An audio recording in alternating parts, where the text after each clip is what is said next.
Aloha, everyone. Thank you so much for tuning in for live Q&A here with Trauma Recovery University. I'm your host, Athena Moberg, and with us, of course, in the green room is your incredible co-host, Bobby Parrish. And every week, we show up with a different topic for you, the adult survivor of child abuse, specifically childhood sexual abuse, although our channel is helpful for all genres of abuse. We specifically talk directly to a lot of adult survivors of childhood sexual abuse. So if that is you, you are in the right place. Every week we have a different topic, and this week's topic is radical acceptance.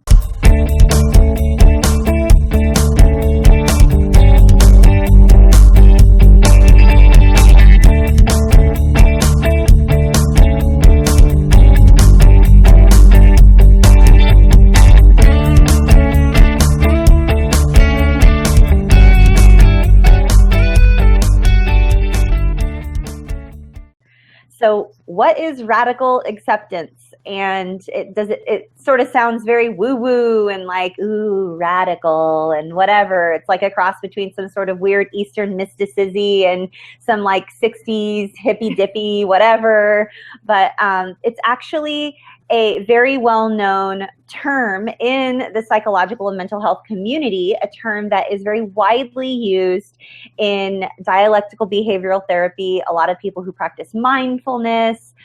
We'll be talking about a lot of different genres and different genres of different modalities today. We'll be talking about a lot of different modalities and the way radical acceptance plays a part in our recovery journey as adults who are surviving from childhood trauma, specifically abuse at the hands of other people. So we're going to unpack it all. This is the first of 3 chats we have every single week. So Mondays starting at 10 a.m. Pacific and 1 p.m. Eastern, we have CSAQT, hashtag CSAQT, which stands for Child Sexual Abuse Question Time. And that is was specifically originally designed to reach our UK family of survivors, and we're beginning to notice that actually there are a lot of other people in a lot of other different time zones that are still sleeping during that chat. So we're going to talk about that moving forward. The second chat is this one right here that you're at right now. Mondays, 6 p.m. Pacific, 9 p.m. Eastern, hashtag no more shame. There is a live video component, which you are watching right now. And if you're not watching and you're listening on a podcast platform, welcome, welcome. This is a video broadcast, and you can find us on our Roku TV channel or our YouTube channel by searching for Trauma Recovery University. And our third Twitter chat of the week is the original sex abuse chat with our very own Bobby Parrish and Rachel Thompson.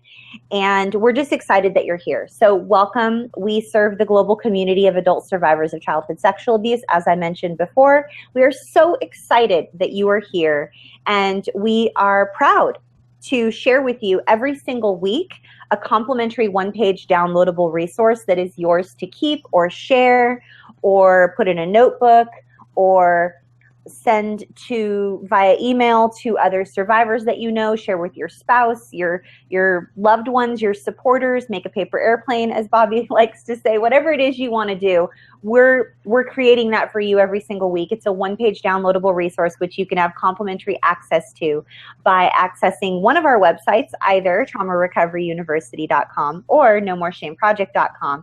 Simply look for the tab that says downloadables, click it. You'll be asked for your email, and you'll be sent immediate access to not only tonight's one-page downloadable resource with the title of Radical Acceptance, but our entire library of downloadable one-page resources, which there are 150, 160, some maybe more, some a lot, almost 200, dating back all the way to August of 2014, and we've been doing this every single week. So again, welcome. We are so excited you're here. I want to welcome our new people that have never been here before, and this is your first time.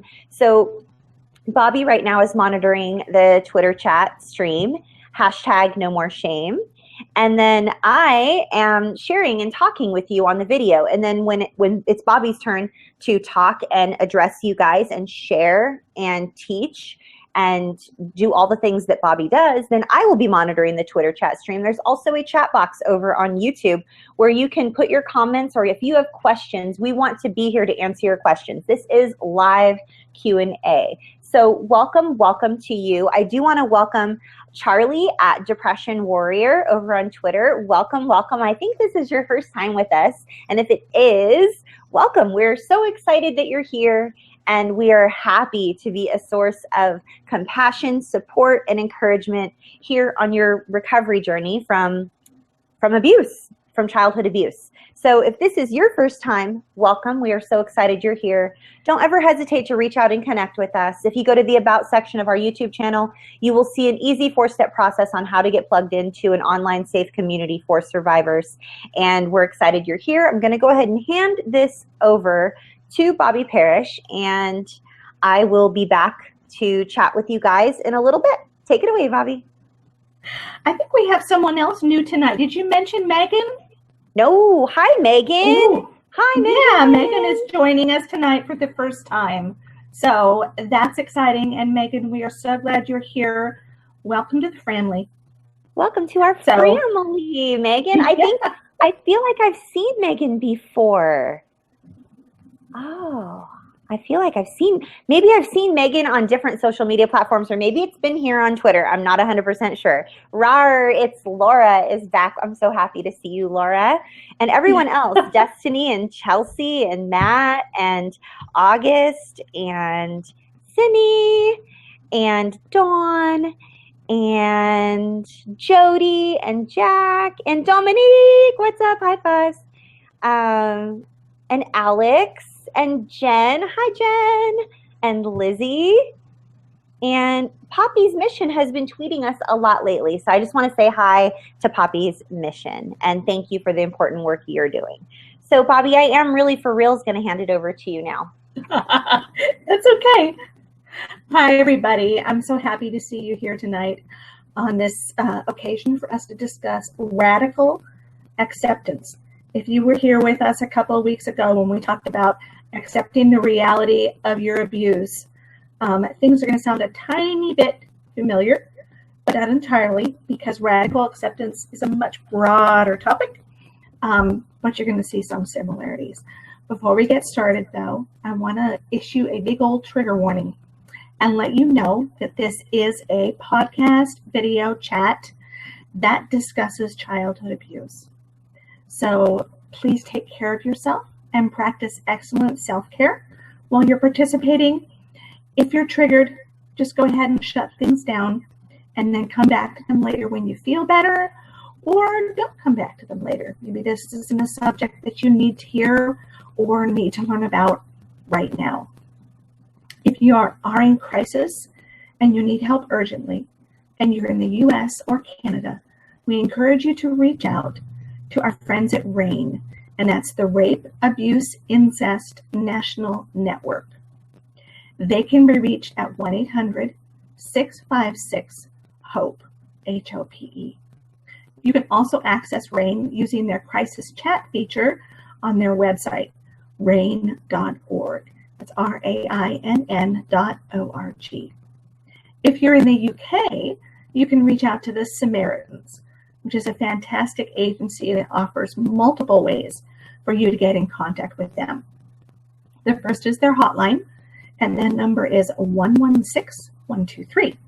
You can also text them at 007725-909090, or you can email them. And that email address is J-O, did I say that right? J-O at Samaritans.org. Tripped over my tongue there. If you're in Australia, where we have a growing community of survivors, and you need help right now, we encourage you to reach out to your national hotline. And that number is 131114. So here we are. We're talking about radical acceptance. And I'm just going to give you another heads up. This topic is not concrete. Okay, so if you sit here for the first 10 minutes and you go, I haven't a clue in the world what these two chicks are talking about, you won't be alone. Hopefully we'll do a good job of explaining it, But this morning in chat, it was kind of hard.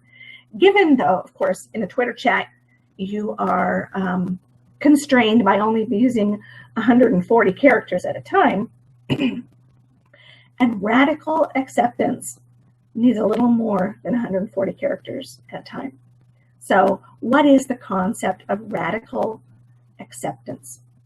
Radical acceptance is the capacity to accept a reality, a feeling, a truth wholeheartedly. Okay? So not only do you know it in your head, but you know it in your heart. You know, as we survivors often talk about, there's a disconnect between my head and my heart. So radical acceptance is coming to accept something wholeheartedly, wholeheadedly, and in your whole body and your whole belief system. And one of the examples that I gave this morning in chat was the fact that I had to come to terms with the fact that I have severe depression, and it's not likely going to go away, and it's just part of my life. And I struggled with that. I mean, I've been struggling with depression since I was 14 years old. When I hit this 5th episode of it, well, after the 4th one, I thought, oh, that's it, I'm done. Woohoo! No more depression, I'm great, never going to happen again. I don't know why I thought it would never happen again. But I just, you know, in my little head, in my fantasy land there in my head, you see the Ferris wheel going around and around. I thought, that's it, I'm done, never going to happen again. Oh, so wrong. I have my son, and I go into depression after the birth. And then it sticks around, and it sticks around, and it sticks around. And my doctor finally says, it's it. You know, we can't just sit here and watch this anymore. You need to start taking the antidepressants again. And it crushed me. I was okay, I think, with having the depression, but when I knew I had to go back on the antidepressants, because that had always somehow been in my head while I'm riding the Ferris wheel in Fantasyland, a sign of weakness. And that's because that's what I was raised to believe. You know, I came by that one, honestly. And so it took me a little while to be able to sit down next to my depression and say, you're here, I'm here, neither one of us is going anywhere. You're pretty severe, and if I want to live, to raise my child to adulthood, I'm going to be taking medication. And it's not good, it's not bad. The depression is not good, it's not bad, it just is. It is. And it's with me. And once I accepted that, you see the big breath come into my lungs there. Whew, once I accepted it, now radical acceptance doesn't mean you like something. It doesn't mean that you're not going to work on it. It doesn't mean that you've given up. It just means that you accept that it's there. That's it. But once I accepted that it was there, and once I accepted that it brought with it the need for me to take medication, because my depression gets so severe that I get very suicidal very quickly, I could stop fighting. And Athena talked a little bit about, you know, this is kind of hippie, crunchy, Eastern religion kind of feely kind of thing, but it does have a very Eastern concept to it. Okay. And the concept is, here's a reality. Okay. And this is a reality that brings pain with it. If we struggle against it, to accept it, if we fight it, then guess what? We suffer twice as much. We suffer.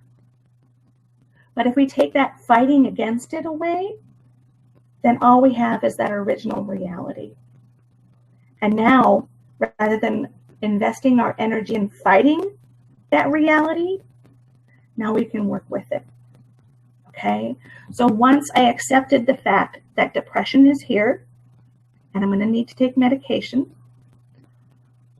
I was able to work harder on alleviating the worst of the symptoms of my depression, on getting things stable, on dealing with the suicidality, on dealing with how do I have a mental illness and raise a child, all of those things.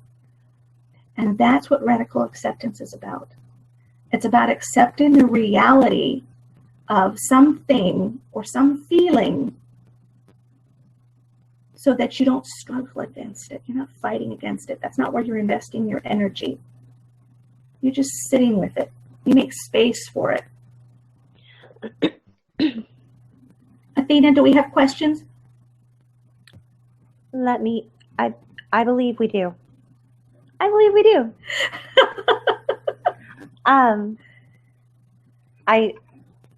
Did I interrupt your thought? Mm-mm. Okay, good. No. Natural pause. Natural pause. Okay. I had I had to clear my throat because I have something in my throat. I wasn't like, Bobby, like, questions. Like, it wasn't really my goal. Dawn says, why does the thought make me angry of coming to terms with the fact that he wanted to hurt me? And I really want to answer this with a lot of compassion and love and support and empathy, because I really do feel, I rarely say this, Dawn, you know me pretty well by now, or you're getting to know me pretty well, Dawn, but I rarely say I know exactly how you feel. Because there's nothing worse than you can say to somebody who's suffering than, oh, I totally know how you feel, I've been through that, you're going to get over it. Like, it's just very minimizing and demeaning and disrespectful. But Dawn, the thought of sitting with the feelings of, this is a person who was supposed to love me and protect me and care for me and be a role model to me. And this person willfully chose to hurt me on purpose and had a deep desire to hurt me on purpose repeatedly for a really long period of time. And then, I don't know this about your story, but it usually goes down, like, play the tape to the end, and then deny it, and then blame me for it, and deny as many times as it's brought up. And then launch a smear campaign to anyone who will listen to make you the crazy one and him get away with it. Am I ringing any bells? Because the thought of sitting with that feeling and not judging it as super horrible is disturbing. Because my judgment of those actions is that they're horrible. I had similar things done to me, and I'm able to now, after a really long period of time, say these are the things that were done to me, and that was the motive behind them, and it's really horrible. But it doesn't throw my whole life out of whack, and I'm not weeping at the thought of it, and I'm not cringing and having nightmares every night, but I was. And it did take me to get to this point of sitting with that and saying, that's the truth. The truth is, I was abused in many different ways for long periods of time by people who loved me, and they wanted to do it, and it was their choice. And then they had people who helped them get away with it, and then they blamed me for it, and no one cared. And to sit with that pile, that steaming pile of truth that's just messy and disgusting, if it didn't make you angry, I would wonder, and I would check for a pulse. It's disturbing and angering to think about that. But until we can sit with it and make space for it and not judge it and just sort of just hang out with it, instead of numb stuff or avoid or judge it, then it controls us and it has power over us. But as we sit there shining a light on it for all the world to see and just looking at it, it doesn't control us anymore. It doesn't win. He doesn't win. She doesn't win. And I can now heal because I am not what was done to me by other sociopathic, psychopathic, antisocial, severely disturbed personality, likely personality disordered individuals. And I'm on a healing path toward a really beautiful life. And sadly, I'm pretty certain they are not. And they don't win. So I think the reason it causes you to feel so angry is because the injustice of it all just reeks out of every part of it. It is so unjust what was done to you. And the thought of any child going through what you went through is disgusting. And it just brings up a lot of anger in me to think of any child going through what you've gone through. But until we can just sit with it and look at it and make some space for it, it's going to control us. Because if it can spark an anger, like an uncontrollable feeling of anger in us, then it still has some control over us. So those are my thoughts, and I would love to hear Bobby's thoughts on this exact question. Bobby? Well, you know, Dawn, I think it's okay to sit with that anger first. Like Athena said, if you weren't angry, I would worry. But it's okay to be angry about what happened to you. It's okay to be hysterically upset about what happened. Sit with those first. You know, I think part of radical acceptance, a good concept of radical acceptance, is not judging. Okay? As for people who are, especially those who are brought up, there's the word, in dysfunctional homes, we were given a list of good emotions and bad emotions. Okay? You could have these, can't have these. Never, never, never, never. That's a bad person who has those feelings, unless, of course, they're your abuser, and then they're allowed to have them all, and the rules are, you know, double standard. But most of us were raised with the thought that anger is bad. Okay? No. There's no emotion that's good or bad. Emotions are just emotions. They're messengers. They're here to bring us information. So it's okay to sit down next to that anger. You know, I have this picture in my head of a park bench somewhere, you know, and for some reason in this vision in my head, I'm younger. So I'm sitting on the bench and my feet are just kind of swinging back and forth, you know, and I'm sitting next to whatever it is that is in my thought and mind at that time. So, and for some reason, if it's not something really good, it's like a big ugly rock. You know, sometimes it's as big as I am.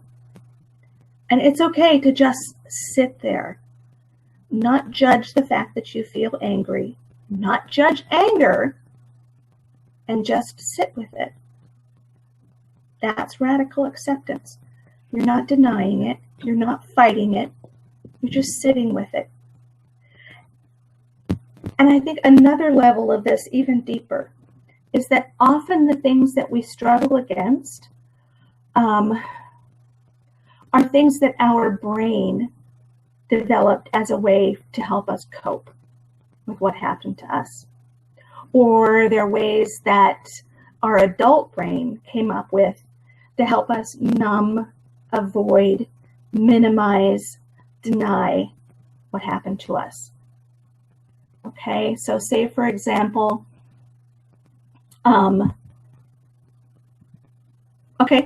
true life example. I have binge eating disorder. I learned to eat my feelings, and sometimes they're very tasty, but that's not a good way to deal with your feelings. Okay, and I have to deal with first of all, the reality of I have this, and then I have to deal with what's sitting next to the binge eating disorder, which is shame.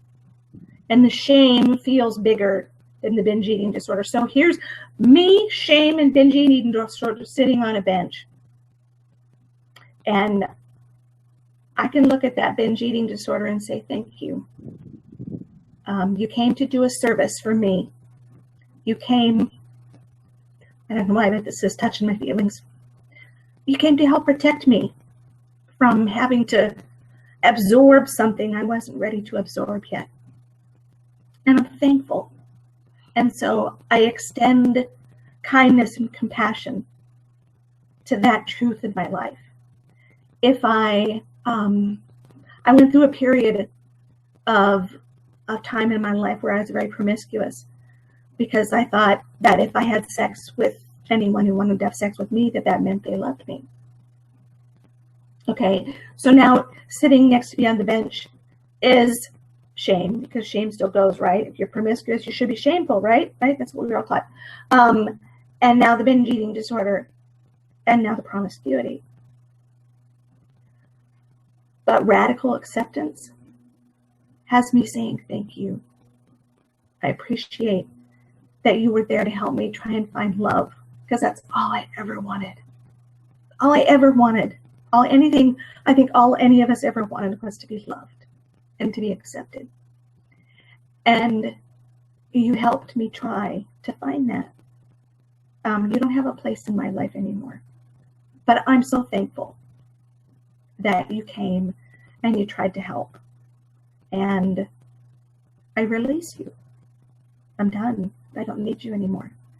And you can take that shame there. Thank you, shame. Don't need you anymore either. So promiscuity, please take your share of the shame with you as you go. There'll be parting gifts on the other side of the doors as you leave. But that's radical acceptance. Is whatever you need to sit with, you sit with, instead of fighting against it, instead of investing your energy in the shame that you feel because of it. You say, it was, or it still is, but I don't need it anymore, or I still need it and I'm working on it. So, Dawn, hopefully that helps, and hopefully that helps other people who are still struggling to grasp what the concept of radical acceptance is all about. It's acceptance on steroids. Huh? How's that?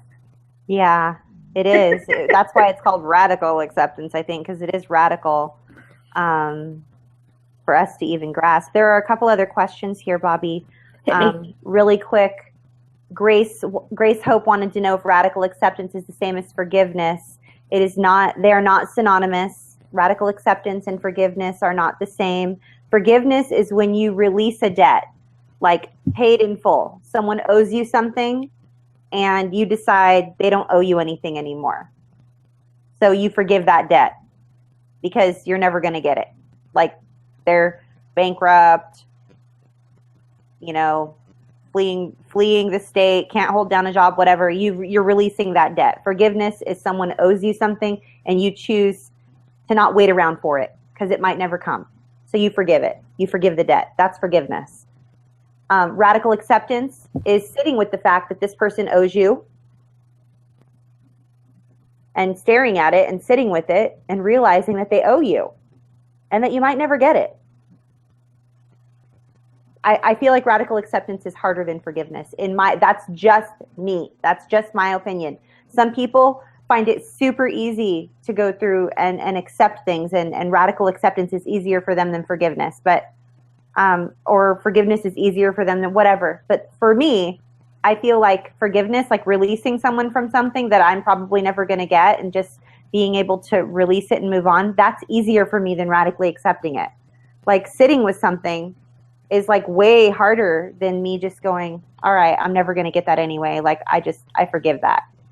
Like I don't say it's okay. Like I think a misnomer is when someone says, I'm sorry, and you say, it's okay. Like, it's not okay. And then that's like some people's way of saying, I forgive you.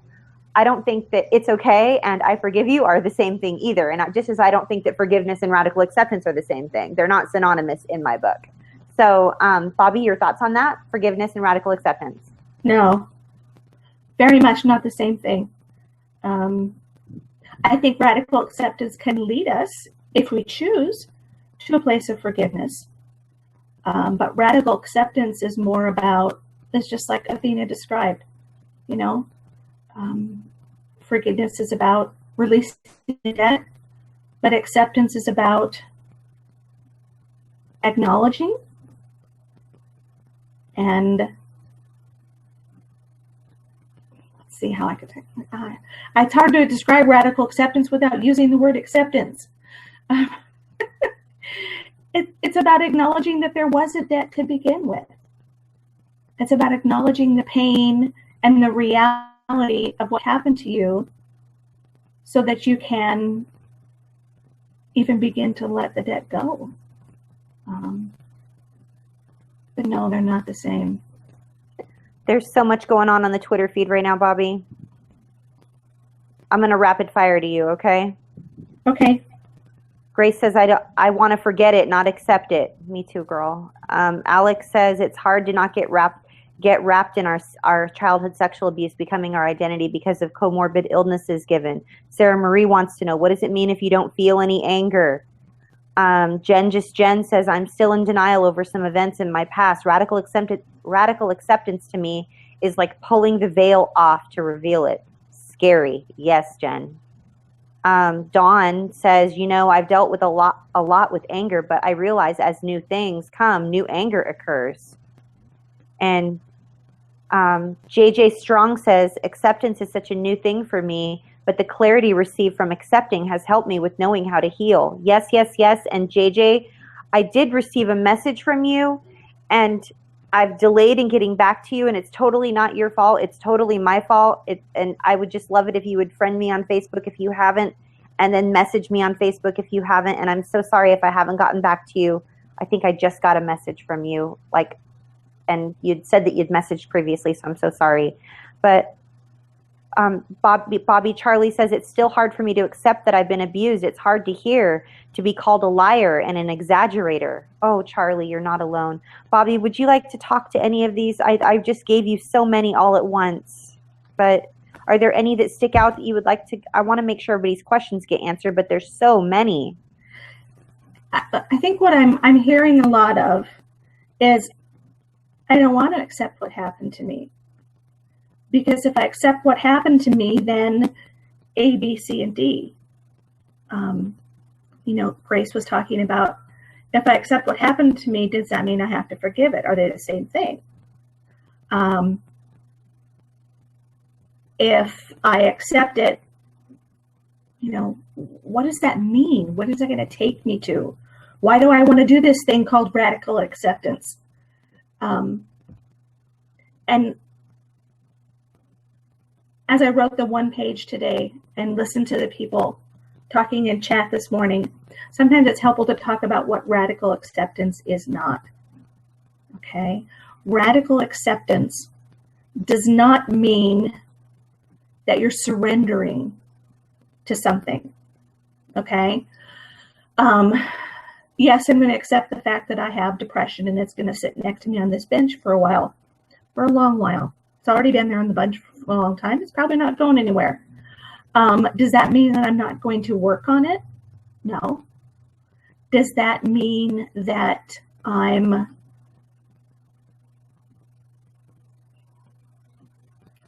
going to let it harm me without protecting myself from it? No. A lot of you out there are still in contact with your abuser, your abuser's family, their enablers. Okay?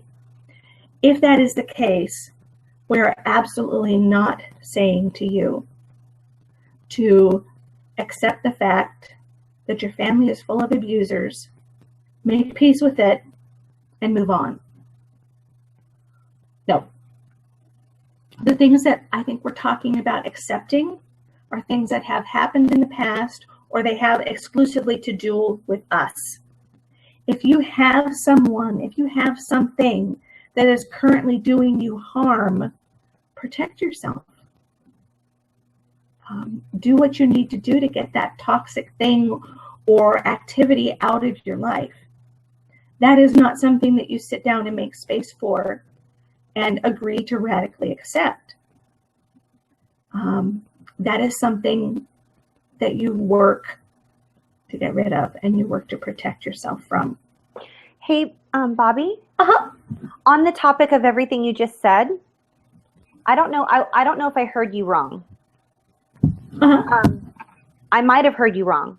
I agree and I disagree with what you're saying, I think. Okay. But I might have heard you wrong because you and I are so normally like I get it. Like we're on the same page usually. But you said if you're a person who are still in contact with your abusers and the family and the enablers, that's not something that you radically accept. And then you just move on and move on with your life and get over it. Right. Which I agree with. Like, it's not just like a wave a wand, one and done type of thing. It's super painful to realize that you come from a family of abusive people and enabling people who've scapegoated you. But we've discussed several times in several other, like, I just want to make sure we're being super clear. Like, if you are choosing to still be in touch with your abusers and your enablers, or your abusers and their enablers, and in touch with toxic family members, it will make it very, very, very, very difficult for you to heal. Right. And I think what I just came at it from a different angle. My thought is, if there's someone in your life who's currently abusing you, don't invite them to sit down on the bench next to you. Yeah. And you make safe space for them and accept them. Yeah. No, Okay. Yeah. You kick them off the bench. Okay. Thank you. I was like, please, I have to have heard you wrong, because we can't just radically accept that people are abusing us and be okay with it, you guys. No. Like, if Bobby and I have shared with you, I know that I'm just so over the top adamant about the whole boundaries thing, and you were talking about radical acceptance because, the topic is radical acceptance and not boundaries. But like, for some reason, I felt like we were saying that they should radically accept the abusers or something, and like not radically accept them, but like still stay in touch with them or whatever. And we're not saying like wake up tomorrow and delete your whole family because you've radically accepted the fact that you come from a family of human traffickers or predators or abusers or enablers or people who are all scapegoating you. And so you just wake up tomorrow and push the delete button and everybody's gone because you've decided to radically accept it. We're not saying that. And we're not saying, like Bobby said, make space on the bench for all your abusers and enablers to come sit down on the bench with you, because it is what it is. In fact, I think the reason why I responded the way I did, Bobby, is because someone emailed us this week. And said exactly what you just said, but like the opposite. They said, I've come to realize that my family is all still abusive. They're all still abusing me, but it is what it is. I've come to accept it. I simply have acknowledged that they're all around me and that they're all abusing me all the time and that everyone is enabling it, and there's nothing I can do about it. And this person that messaged us is struggling, deeply, deeply struggling to like not be suicidal. And we don't want you guys to end up having suicidal ideation because you're still constantly surrounded by people who are abusive and people who are enabling your abuse. We're not saying make space for them on the bench so you can sit with them and stare at it and go, oh, I'm just radically accepting the fact that I'm being abused right now, because I need to just accept it, and it isn't good or bad, it just is. And like, that's, I just want to make sure that everybody knows that that's not what we're saying. That's all. If there is a situation where you are currently being harmed, okay, radical acceptance is not the tool to use right now. Okay, that's a tool to use maybe a little bit further down the road. The tool you need right now is self-preservation and protection, because you deserve that, and you don't deserve to be abused or harmed at any time in your life. It's interesting though, Athena, I have had clients come from that perspective of, I accept that my family is this way. I've made peace with the fact that my family is this way, and it's not going to change. And I'm choosing to remain a part of it and take part in it. And I've seen it work rarely. Sometimes it does, but that's a hard, you're rowing upstream on that one in a boat without any oars. You're rowing upstream in a boat without any oars. Yes, it is a battle that you will rarely win if you are still in contact with people who deny your abuse, enabled your abuse, abused you, or are toxic, or scapegoat you, or blame you, or bully you, or try to keep you silent, or manipulate you, or just cause you to feel that pit in your stomach, like you know that you've done something wrong just by breathing. Like, being in contact with those people, whether they're in your family of origin or not, it makes it, like Bobby said, you are rowing upstream in a boat without any oars. And radical acceptance is not the right tool in that moment. Self-preservation, yes. Boundaries, yes. Loving yourself enough to not allow people to abuse you or harm you. Yes. Yes. So many people are saying that radical acceptance causes them to feel powerless, and that's why it's so hard for them. See, that's interesting because it's the exact opposite. Radical acceptance is saying, I see you, you're here. I'm not going to fight with you anymore. You're here, I see you. And you don't have any power. You don't have any power. It takes the power away from that big boulder that's sitting next to me on the bench, and it gives it back to me. Because up until that point, I have been fighting with it, right? I've been fighting with my shame. I've been fighting with not wanting to accept that my abuse was not my fault. Let's take that one out and unpackage that one as an example, because Perfect. That's a huge one that radical acceptance can help. Mm-hmm. Okay? So I'm wrestling with this. I do not want to, I want to believe it, but I can't believe it. I don't want to believe it, because if I believe it, then they have to accept the reality that my parents, as Athena was talking about earlier in the show, consciously sought to harm me and saw me as unlovable and unworthy. That's painful. And I'm battling and I'm battling and I'm battling. Radical acceptance is, okay, this is it. You sit down there, I'll sit here. I accept it. I accept that the abuse was not my fault. And I'm not going to fight with you anymore. I've taken the power away from you, and now it's mine. And I get to use my power now as for good and not for evil. Wizard of Oz is flying through my head as we speak. And you get to take that power and instead use it to work on something good in your life. Okay? I'm not saying that the self-blame, accepting or denying is a good thing or a bad thing or anything. It's just a thing. And I've accepted it. The abuse was not my fault. Now this has no more power in my life. It might be one of the things that I'm going to say thank you. I know that you were trying to protect me because I did not want to believe that my parents would consciously choose to do that to me. And for most of us, the belief that the abuse was our fault started when we were very young, because it helped us. Here we were in a caretaking. These were our parents, right? They were supposed to protect us, keep a roof over our shoulders, provide us with food. And then we are with that nagging, gnawing desire to be loved and approved of by them, because that's an innate, hardwired drive that we have, that we're born with.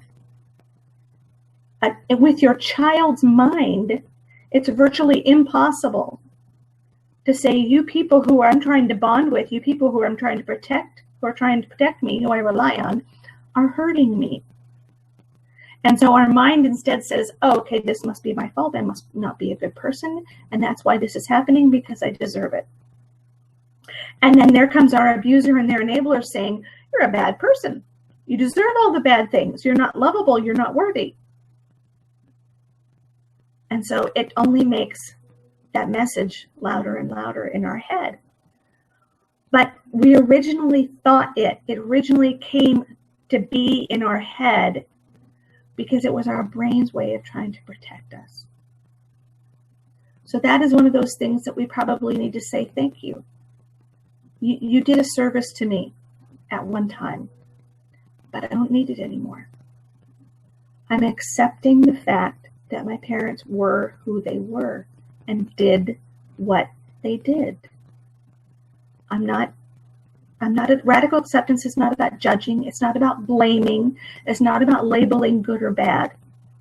It's about acknowledging the existence of and sitting in the same space with it.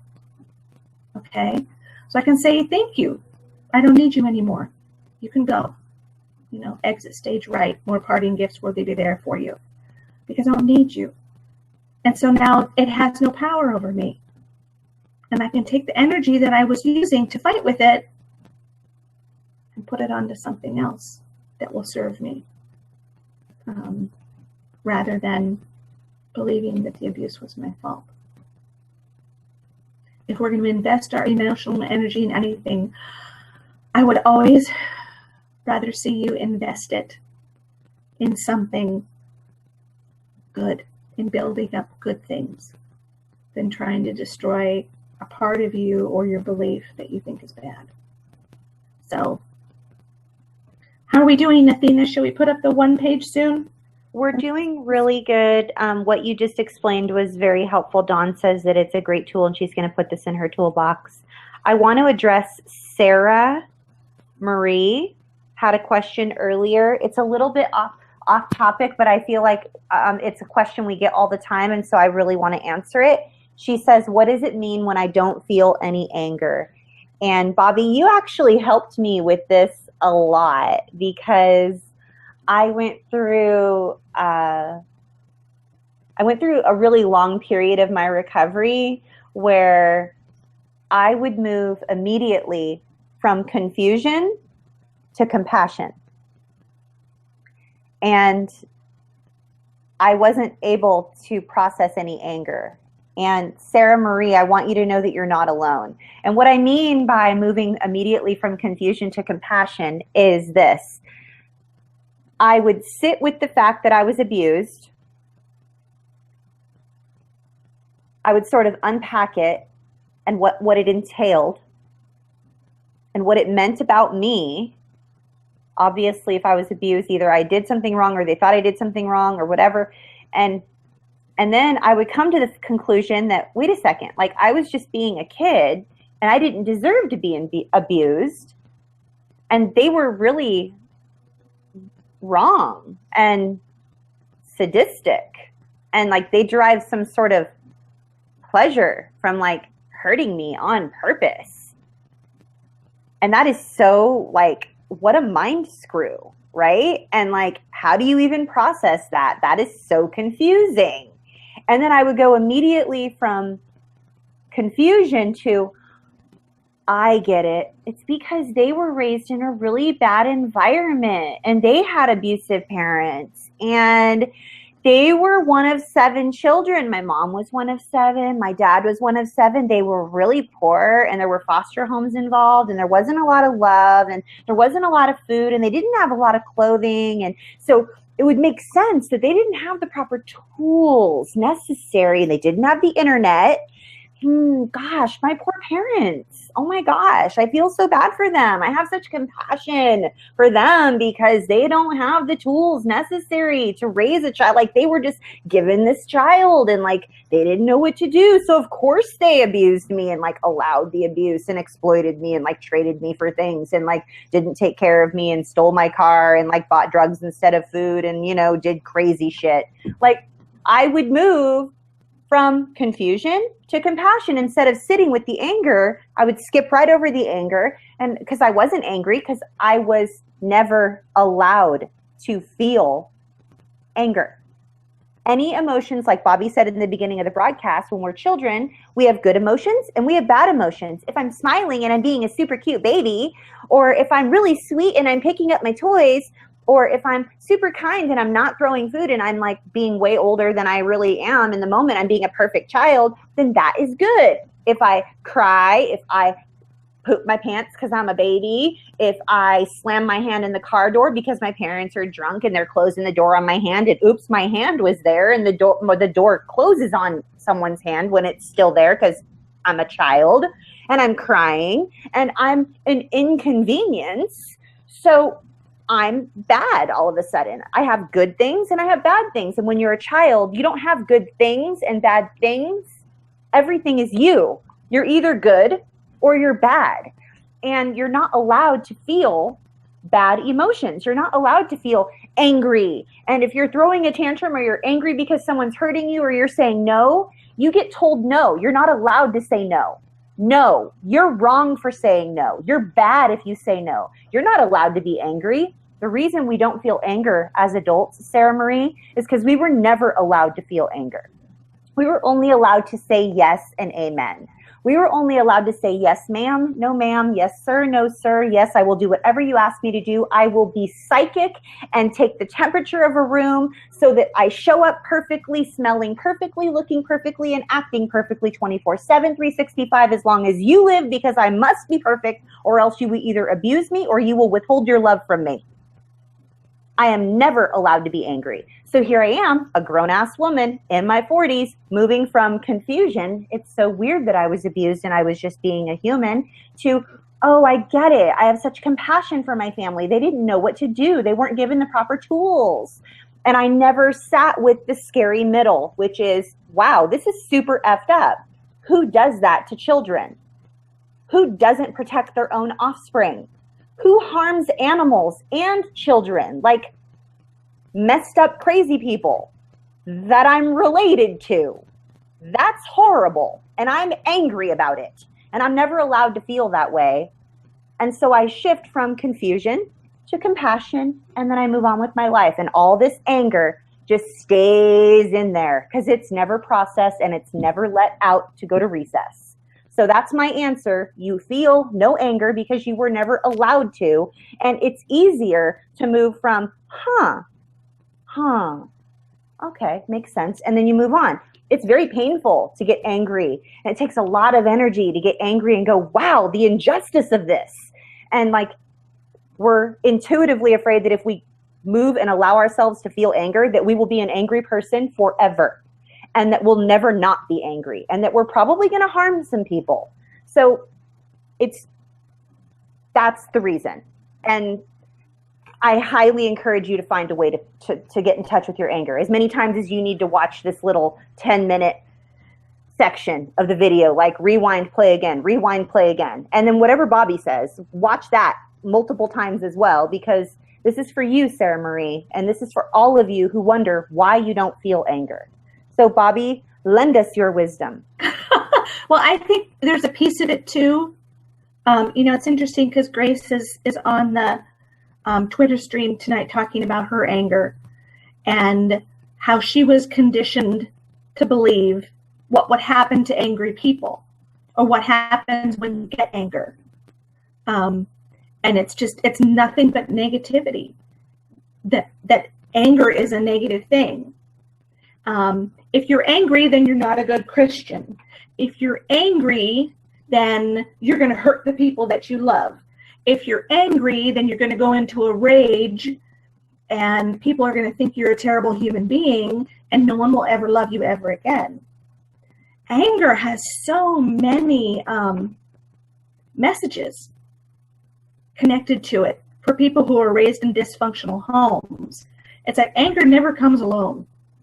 Anger always comes with all its little buddies, which are the judgments and the meanings attached to anger.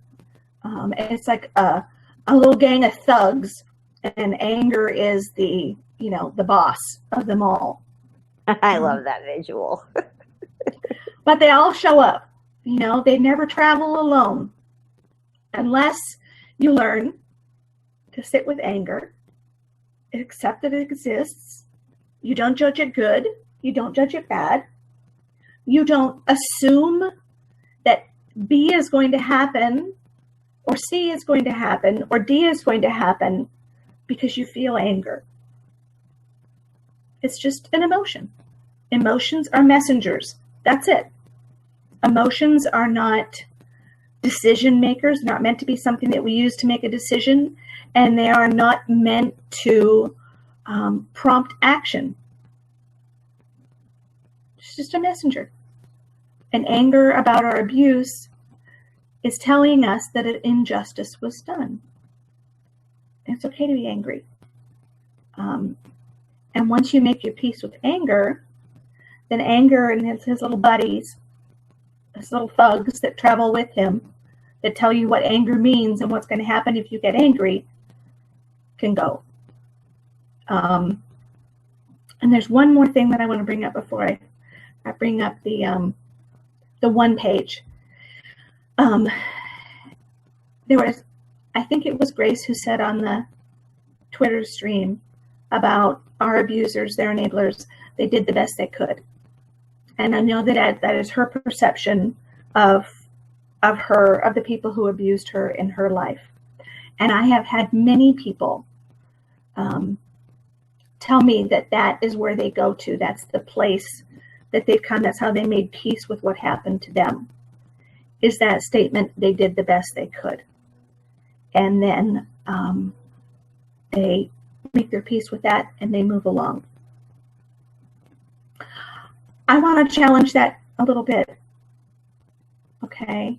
Because most of you who I know use that statement were raised in hellacious environments, and you didn't do that kind of things to your children.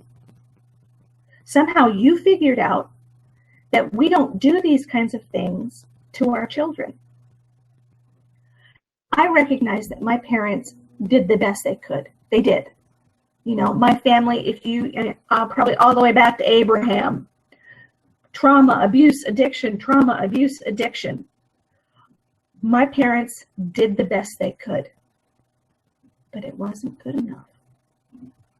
Sometimes they did the best they could isn't good enough.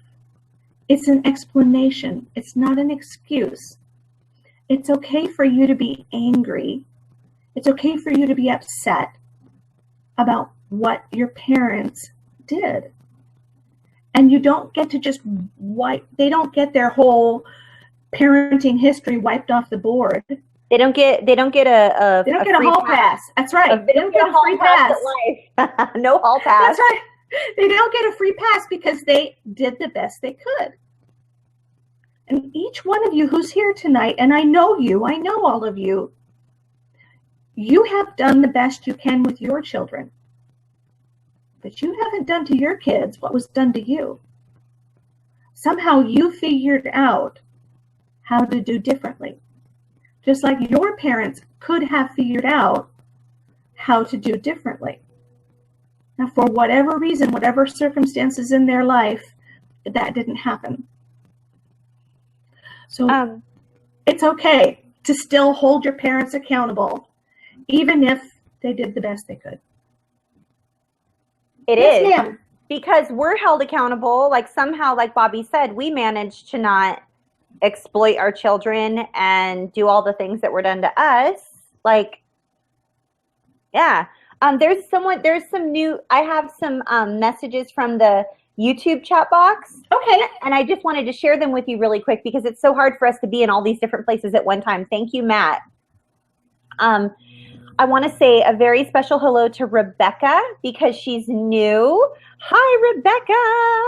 We are so happy you're here, Rebecca. And if you're the same Rebecca that I've been emailing back and forth with, that we've been emailing back and forth with on the No More Shame Project, I'm excited to have you here like weekly live. So welcome, Rebecca. And I'm trying to see if there's a question. Carrie says, it's definitely isn't an easy path, but it's well worth it for the relief of getting the help we need. I believe they are talking about radical acceptance, if I'm not mistaken. It's hard for me to understand exactly the context in which everything. is I'm sorry that I'm not poised and like ready to share exact questions with you. I don't know how to read all of this. There's too much. That's okay. Yeah, I can't do this. That's okay. So I thought that I could. Rebecca's new. If I missed other things from the YouTube chat box, I'm so sorry, you guys. There's a lot. It's hard. I don't know. We might need like a fifth or sixth person. Yes, you don't have to be all things to all people, sweetheart. Oh my goodness. Grace says it's easy. It's better for her she can be angry with herself, but she has a really hard time being angry with everyone else. And then like Joey Snickers says the same thing. Like she, doesn't want to become angry because she was raised by angry people and she doesn't want to become them. And that was me for so long. I would move from confusion immediately to compassion because I never wanted to become my abusers. And I want to say this to you really quick before we go into our one page. Grace Hope and Joey Snickers, as much as you are afraid to feel angry or you don't want to feel angry, or it's easier for you to feel angry with yourself but not other people, and one of the reasons is because you don't want to become your abusers, I can say with great certainty that you will likely never, ever, ever, ever, ever become your abusers. You're already a full-blown adult. You're already here. You're living it. You're a compassionate, kind human. If you allow yourself to feel anger, I promise you're not going to turn into your abusers. You're not going to become them if you allow yourself to access that anger. The anger doesn't take over you. You are always in control, even if it doesn't feel that way. I just want you to know that I can say with great certainty that I don't think you will ever become like your abusers if you allow yourself to access your anger, or if you sit with your anger, or if you allow it to sit on the bench with you and radically accept the fact that you have some anger. Just acknowledge that the anger's there. Yes. I concur that, knowing both of those women. Yes. I know you, Athena. She knows you. It's not going to happen, women. I promise you. If you feel your anger, you will not turn into your abusers. I know you. You don't have it in you. We know both of you. Yep. You do not have it in you, ladies. You just don't. Okay, let's take a look at the one page. Again, if you want access to this one page, go over to nomoreshameproject.com. You see a little tab up at the top that says downloadables. Click on that and you will find all of our one pages. And the one page was something that we started, I think it was on our second show. We wanted to put it together because we wanted everyone to have a takeaway from the videos. We wanted them to have one page of easily digestible, just read it and go, information about the topic, and then tips and resources for how to either make this happen in your life or how to stop it or how to cope with it. Because Athena and I are both survivors, and we know how so hard your life can get in an incident. And we wanted people to walk away with something that could make a difference in their lives now. So that was the goal of putting these together. And I think we now probably have about 120 or more of them. And as Athena said, you are welcome to print them out, save them to a file, and as I like to say, turn them into paper airplanes and, I don't know, float them through the park. So let's look at the one about radical acceptance. As survivors of child abuse, one of the hardest tasks we will have to do is facing those things which cause us discomfort or distress. Sometimes it is a truth we must face. We were abused, or our abuse was not our fault. Other times it is a feeling we must face, like intense emotional pain from accepting we were in fact abused, or the self-loathing our grooming taught us. And I just want to put a pin right there really quick and say the reason that survivors have such a hard time tolerating things which bring us discomfort and distress is because when we were young, discomfort and distress usually led to harm. Okay, so people who were raised in nice, stable environments, if they felt distress, They didn't always equate that to meaning that someone was going to hurt, abuse, yell at, scream at, smack the heck out of us in the very near future. But for those of us that grew up in that kind of an environment, that's why distress is so hard for us to tolerate, because we can feel, you get that visceral fear of what's going to come next. And so, as we talked about last week, the sirens are going off inside your brain saying, run, hide, whatever you need to do. And so asking someone to sit with emotions that are distressing is like asking them to sit in a space where the siren's going off and still be okay with it. And that's hard to do. Okay, pin out. In order to protect ourselves at all costs by not feeling these feelings, we become masters at numbing, stuffing, avoiding, minimizing, and disengaging. We can turn to drugs, alcohol, food, unhealthy relationships, pornography, shopping, video game addiction, raging out, any number of dysfunctional coping strategies which help us avoid feeling our painful emotions and accepting our painful reality. But when we deny our feelings or our truth, we cannot heal. This is a painful reality. Instead, we're sitting in a constant state of distress which never gets resolved. Radical acceptance can help us not only accept these truths and feelings, but also reduce our distress and allow healing to take place. Okay, and if you've been with us, if you sit with us every week, or you've been watching these videos in order, when we talked about accepting the reality of healing, accepting the reality that we were abused. Sorry, got that one mixed up. We talked about the fact that dealing with the reality of our abuse is like a fire. And if you don't accept the reality of it, you're just kind of dancing around the edge, right? You're getting singed, your clothes are setting on fire, and you're having to roll, stop, drop, and roll all the time. So you're in a constant state of suffering.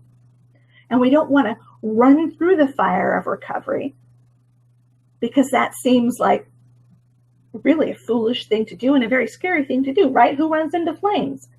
But the reality is as long as you don't accept what happened to you, you're living a life of constant suffering, constant unrelenting suffering. That the way through, the way to get to the place of no suffering is by accepting the reality of what happened to us, walking into it, acknowledging it, so you can deal with it. Radical acceptance is defined as accepting something with our whole being, from our brain to our heart to the tips of our toes. For example, as we accept the truth that we were abused, we can sit with it and know it happened without withholding any part of our heart or head in that acceptance. Radical acceptance does not mean we like the issue or the emotion. It does not mean we are not working to heal it. It simply means we are sitting down with it, offering space for it, and wholeheartedly acknowledging it, in fact, does exist. No more elephants in the room which we have been ignoring. No more feelings we are running away from, just coexistence. Accept and sit with the anger you have felt for decades about what your abuser did. Simply acknowledge it. Do not judge it. Just be with it. In this way, we take away the power of the truth or the feeling which distresses us or upsets it, and we in turn make healing possible. Radical acceptance does not mean we do not take action if someone is currently causing us harm. We would not sit next to a bird who is pecking on our head and not defend ourselves. Neither do we sit down with a present-day harm, such as a current abuser or an addiction, and not take steps to keep ourselves safe. And Thinking of it right now, I'm reminded, Athena, we did that video on anger. It's been a Yes. while. So if you're struggling with anger, go back and look for that video. Yes. And it talks about the concept of anger and what to do. Use these tips and strategies to develop radical acceptance. Okay, radical acceptance is a practice, and like any practice, you start small. Start with an easier feeling or truth.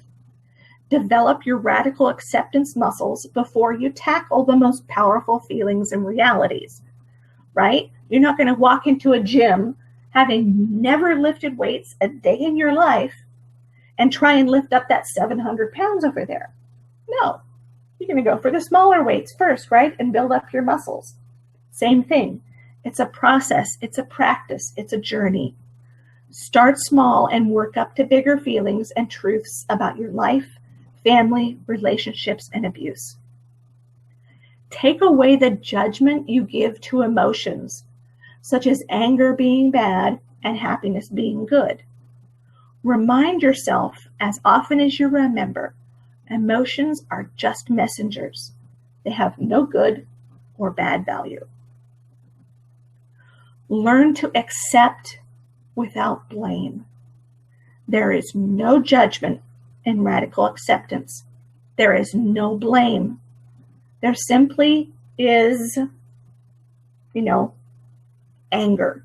There simply is, I dealt with it the best I could, and that included binge eating and a period of promiscuity. Okay? I'm not going to sit there on that bench with those things and blame myself and berate myself, because that doesn't serve me any purpose. It happened. It's in the past. I can't go back and change it. I know why I did it. They served a purpose, as dysfunctional as that may have been, and I can accept them now. This one is so important in recovery, but it's also kind of difficult to do. Learn to be an observer of yourself. Disengage from your emotions and take a step back so you can identify when you are stuck in negative thought patterns or avoidance. When you see this, bring yourself into radical acceptance and simply be with a feeling or issue. Note, it may take a while to begin not judging yourself, but with practice, it will come. Be patient. One of the most important things that I ever learned in therapy, and was when I was in the trauma hospital, the inpatient unit, and the psychologist said to me, I was halfway through my graduate degree, he said, I want you to develop the capacity to step back from yourself and look at what's happening as a therapist. And he said, I promise you, if you do that, that you will have greater compassion and understanding for what's going on in your life. So not everybody's, trained to be a therapist, but most people who are here, I know you have educated yourselves about trauma. So learn to develop the observer. Learn to develop the capacity to step back and just, without judgment or emotion, just see what's going on in your life. Okay? The Greek, is it Greek, Latin? The word meta, M-E-T-A, meta-analysis.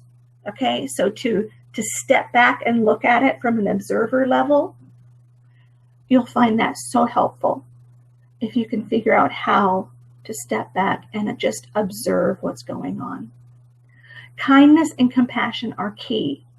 Rather than judging your reality, thoughts, and feelings, offer them kindness and compassion. Most coping mechanisms and emotions arise from wanting to protect ourselves from pain. The more we judge or rebuke a truth or emotion, the less likely we are to be able to release it. And the more likely we are to get stuck in avoiding behaviors and negative thought patterns. Practice being kind and compassionate with yourself. And again, be patient. Join in safe community with other survivors on a regular basis to receive the support and encouragement you need during your recovery. Sometimes we can judge ourselves harshly and feel overwhelmed until we come into contact with another survivor in a group. Then all of a sudden we can feel a small sense of acceptance, which can over time help us become more radically accepting of our truth. I saw several people tonight on the Twitter stream say, "Oh my gosh, I've done that too. I felt that way before." And I think I even saw Alex talking. She tweeted out after Athena was talking about her going from compassion to confusion and skipping to anger. She said, "You're talking my story. How is it that you know my story?" Okay, that's the power of community. And we grow up in isolation, and we have come into our adulthood in isolation because we're ashamed, and we feel like a freak, and we feel like there is no person on this earth who's going to not only understand what we're thinking and where we are, or B, love us because of what we've been through. But that's the beauty of community, is because I promise you, if you join in community with other survivors, both of those things will happen. You will have people look at you and go, "I get it. I get it. I've been there. I'm still there." And you will have people that say, "Hey, welcome. You're loved. I see it all. I see everything you've gone through, and you're loved." The gift of community is powerful. There is strength in numbers. Being in community with others who have lived your pain will help you to feel stronger, less alone, and less ashamed. We have free, organized, virtual, safe support communities where you can practice new skills and become adept at creating healthy habits. Ask us about getting plugged into free online safe support groups for survivors by clicking here. So if you're looking at the PDF on your computer, you can click there, and it will take you to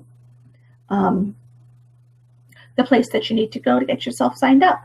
If you are suicidal or in crisis, always contact a qualified professional, a crisis helpline, 911, or your local law enforcement.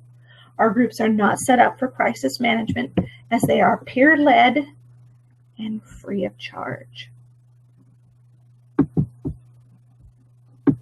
Ta-da!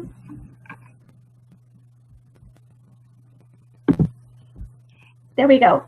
So we have Grace and Sharon are afraid to be angry because they're afraid they're going to snap and start licking the walls. And Simi is finally angry.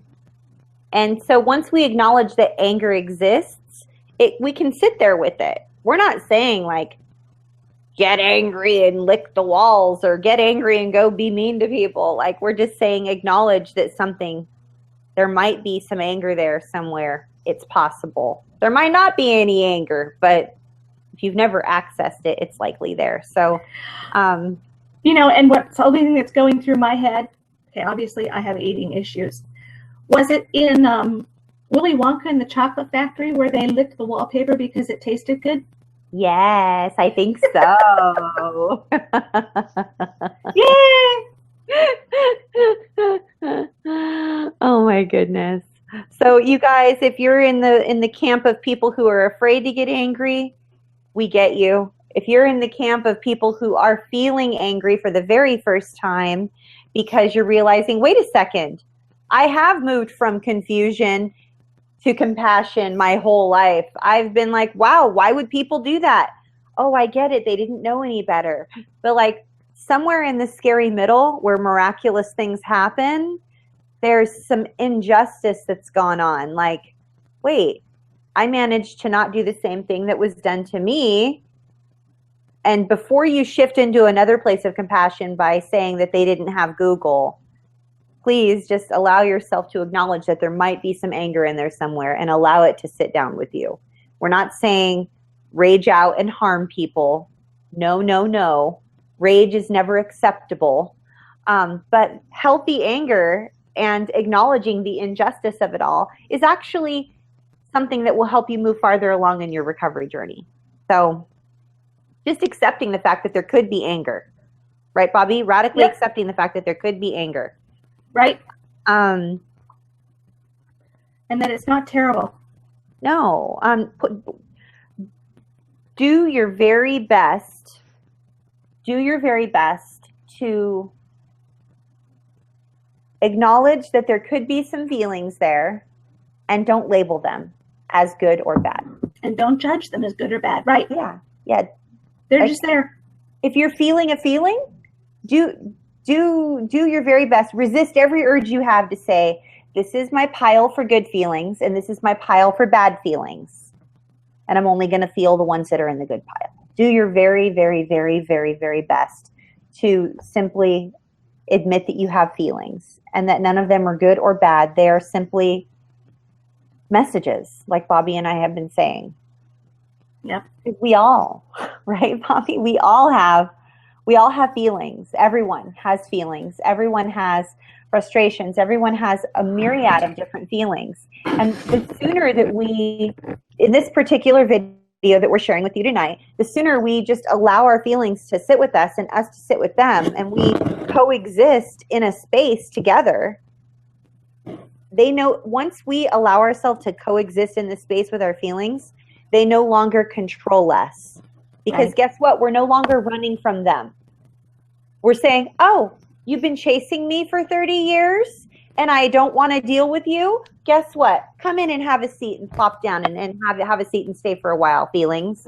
Because you're obviously trying to tell me something. Just try it. Just try sitting down and just inviting your feelings to sit down with you.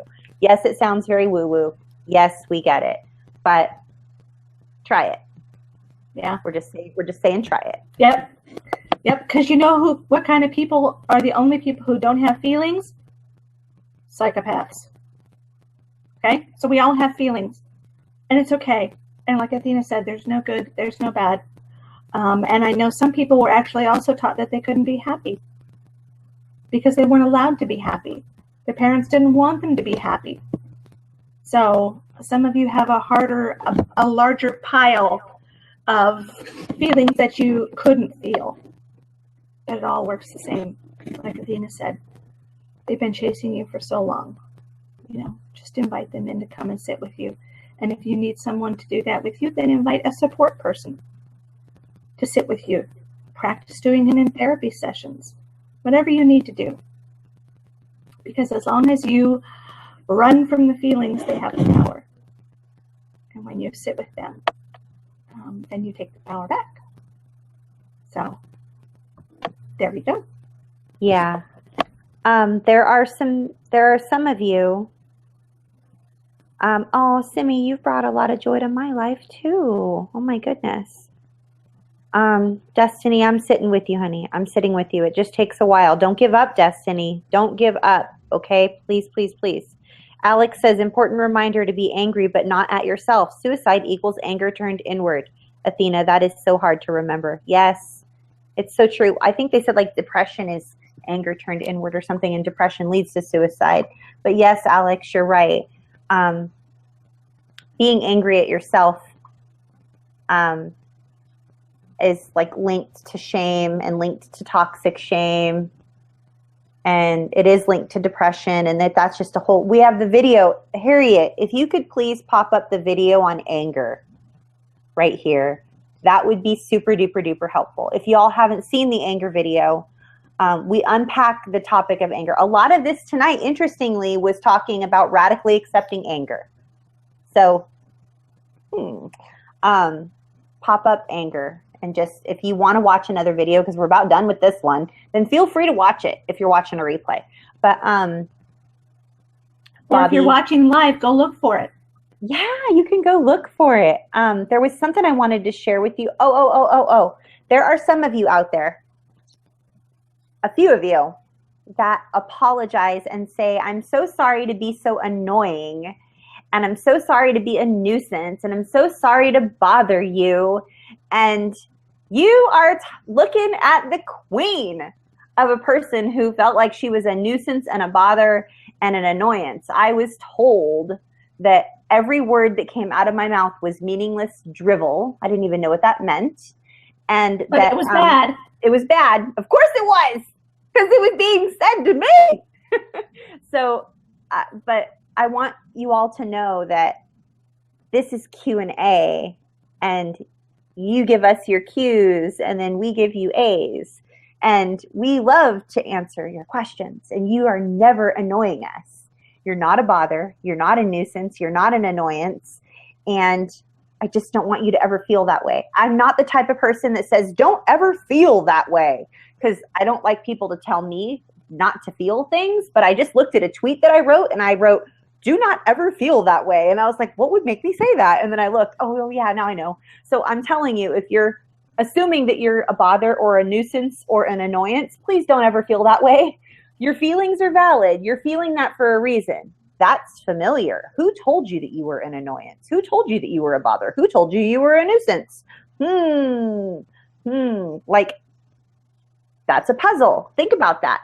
But guess what?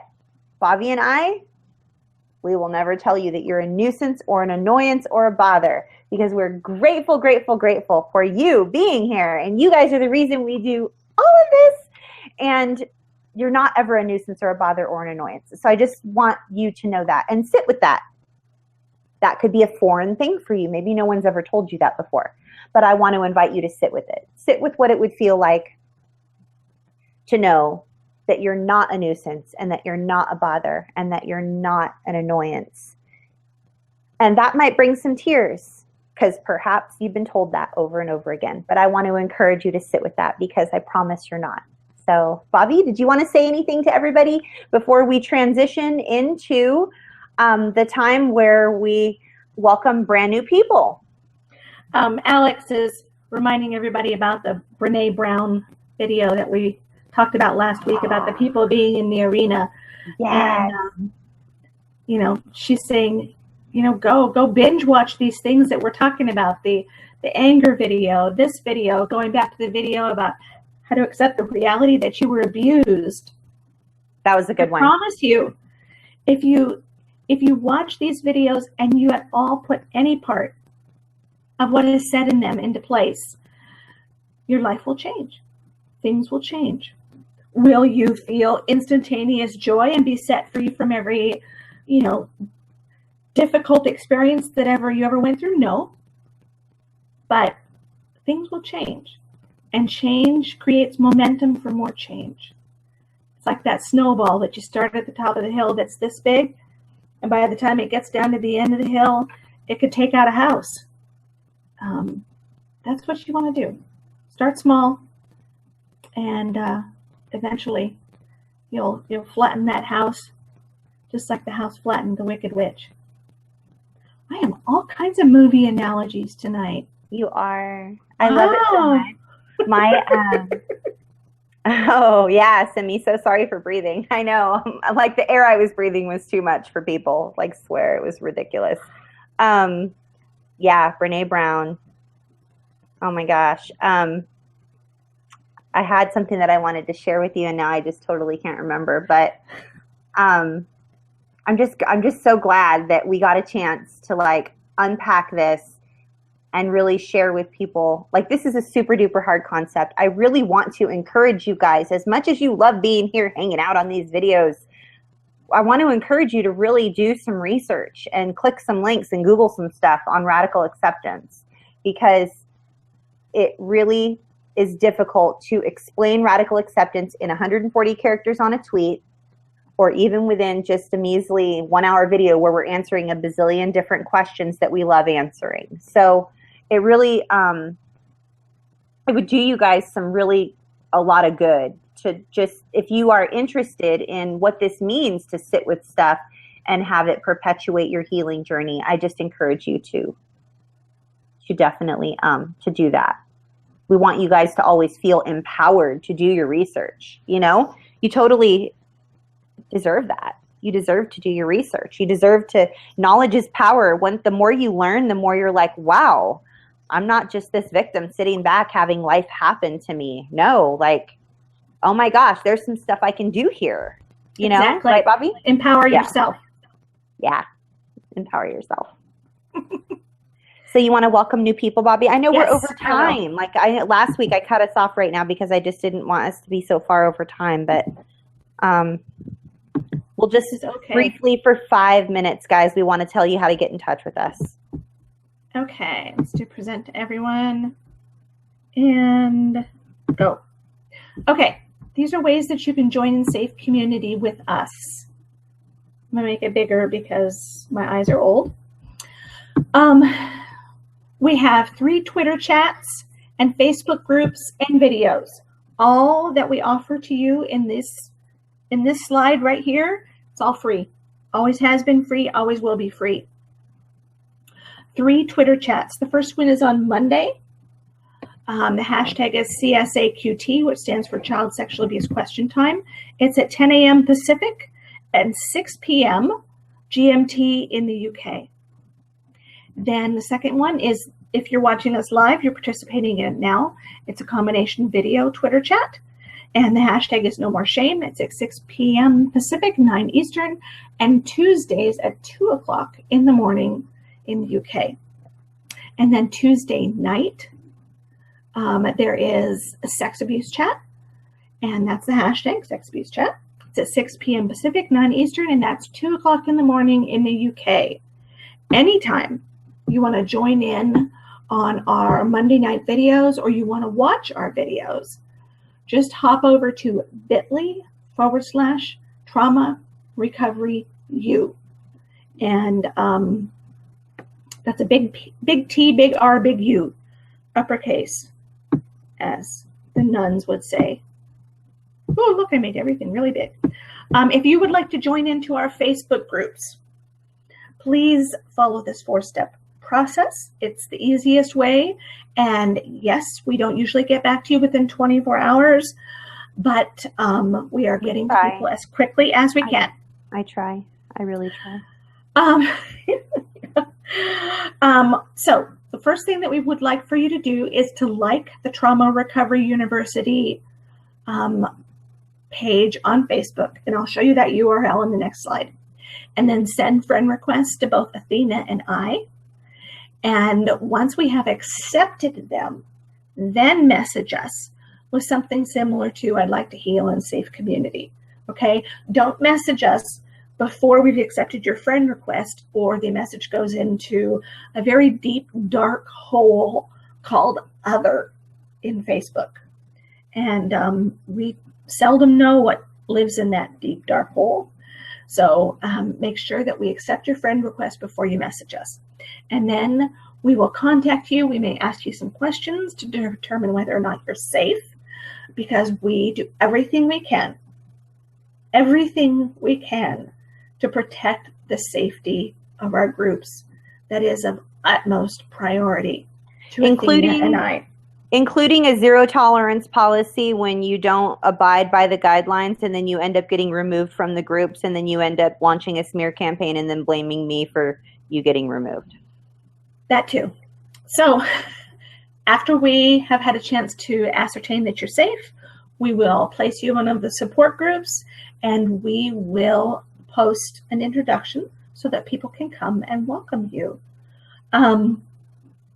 Watch for a new support group coming in the near future, and also watch for the possibility that chat schedules may change. All right, one more. This is the place where I bring you the URL for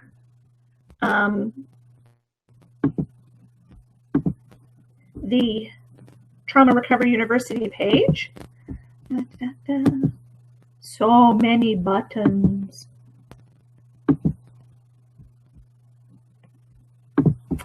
Oh, wrong page. I'm almost there. Yay! Okay. All right, so I'm going to make this one big too. Over on the right-hand column, you will notice where all of our replays are. They are on YouTube, Roku TV, and Google+. Just do a search for Trauma Recovery University, and you will find them all there. If you would like to contact us via email, you can reach me at bobbylparish@gmail.com. Athena is at athenamobergspeaking@gmail.com. And then we have our joint email address, which is nomoreshameproject@gmail.com. If you would like to follow us or interact with us on Twitter, I am Bobby L. Parrish.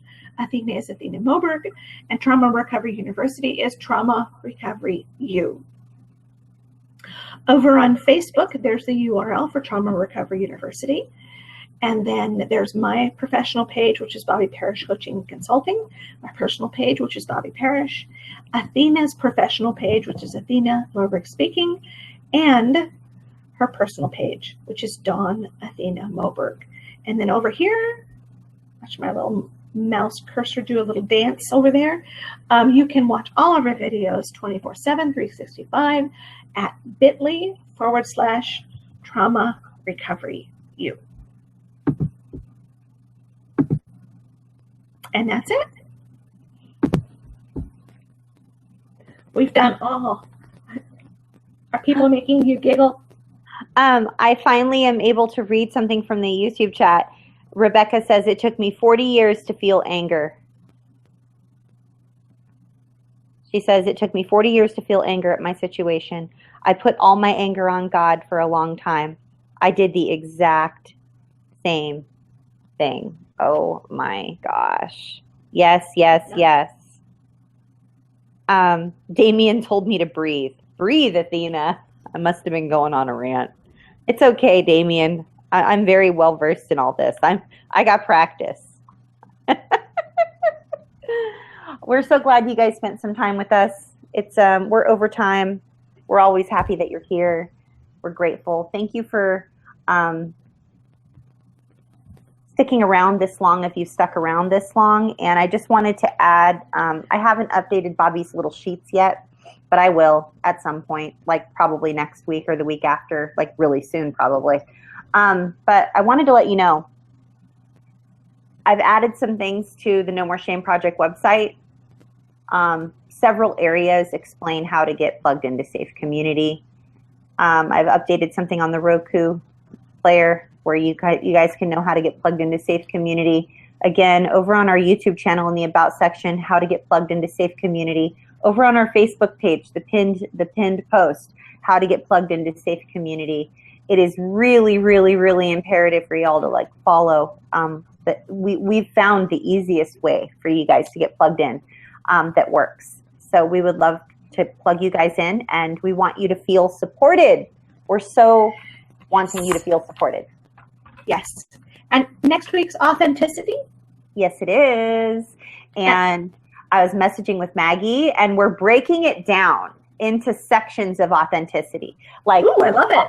I know, I'm so excited. So this is a little sneak peek for next week, guys. If you stuck around this long, you get the little Easter egg at the end of the episode. So, we have authenticity in recovery. We have authenticity within ourselves.